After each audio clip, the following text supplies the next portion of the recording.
Mesdames et messieurs, bonjour. À la une de l'actualité, le Burkina Faso a annoncé l'expulsion de l'attaché de défense presse de l'ambassade de France à Ouagadougou. Ce dernier a 2 semaines pour quitter le pays. Nous serons en correspondance pour en apprendre plus. Et au Mali, une dizaine de terroristes neutralisés par les FAMA à Gossi, dans la région de Tombouctou.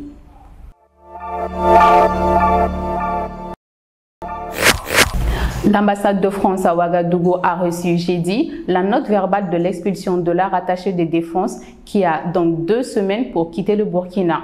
Il devra partir en même temps que le personnel du bureau militaire français présent à Ouagadougou. Les détails avec notre correspondant. Oui, Emmanuel Pasquier et son personnel du bureau militaire ont été sommés de quitter Ouagadougou dans un délai de 2 semaines. Cette décision a été prise par la junte militaire burkinabé qui rapproche à l'attaché de mener des activités subversives. Le ministre des Affaires étrangères du Burkina Faso a annoncé dans un communiqué qu'il retire l'agrément d'Emmanuel Pasquier, attaché de défense près de l'ambassade de France au Burkina Faso pour activités subversives. Le gouvernement burkinabé a également décidé de fermer la mission militaire burkinabé à Paris à compter du 14 septembre 2023. Monsieur Emmanuel Pasquier et le personnel du bureau militaire français ont 2 semaines pour quitter le territoire burkinabé. Les relations entre Ouagadougou et Paris se sont détériorées depuis le coup d'état du capitaine. À noter que fin janvier, la France a rappelé son ambassadeur au Burkina Faso, Luc Halad, pour consultation et a annoncé le retrait des soldats français après Sabre du pays.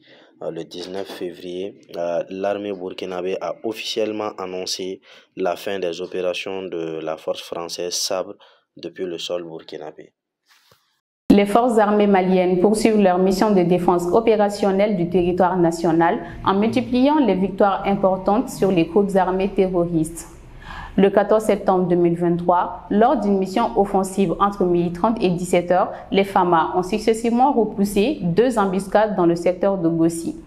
Le bilan de ces incidents fait état de 2 morts et 3 blessés dans le rang des FAMA. Des véhicules civils qui suivaient des convois militaires ont également été pris parti par les groupes terroristes, faisant 17 blessés. Les FAMA ont énergiquement repoussé ces attaques, neutralisant 12 terroristes et détruisant 2 pick-up et une quantité importante d'armes. Cependant, 2 soldats sont morts et 20 personnes ont été blessées, dont 17 civils et des véhicules civils pris à partie par les groupes terroristes.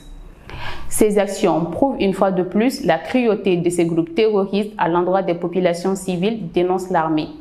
Les FAMA, quant à eux, rassurent de leur ferme engagement à poursuivre la mission de sécurité du territoire et à combattre le terrorisme hors de nos frontières.